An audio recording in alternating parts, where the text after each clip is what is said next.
हो मॅडम, सगळी अभ्यास करणारी मुलं इथं एम-पी-एस-सीचा अभ्यास करणारी सगळी मुलं हं, ही सर्वसामान्य शेतकरी घरातली मुलं आहेत. आमचे आई-वडील पै-पै जमवून आम्हाला महिन्याला 10,000 इथं पाठवतात.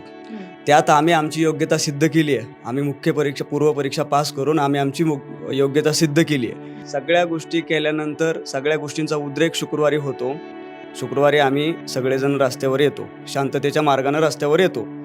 आणि हं, हे झाल्यानंतर आमचे आई-वडील आम्हाला विचारतात, की "बाळा अभ्यास कसा चालू आहे?" हं, मग त्या वडिलांना आम्ही हे सांगायचं का, की "दादा आम्ही अभ्यास सगळा सोडलाय आणि आता आम्ही आंदोलन करतोय आमच्या मागण्यांसाठी." "मॅडम आम्ही हे आमचं मस्तक पुस्तकानं सुधारलेलं मस्तक आहे. आम्ही सहजासहजी हा अन्याय सहन करू शकत नाहीत. हे आमचा जमीर आम्हाला ह्याची इज्जत देत नाहीये.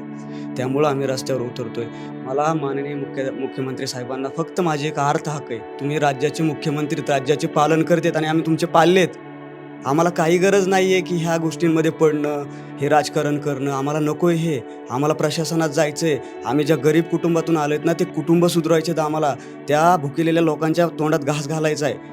त्यांच्या हक्काचा घास द्यायचा आहे आम्हाला. आम्हाला त्याच्यासाठी काम करायचं आहे. आम्हाला नका ह्या भानगडीत पाडू. तुमची तांत्रिक चूक तुमच्या आयोगाला दाखवा.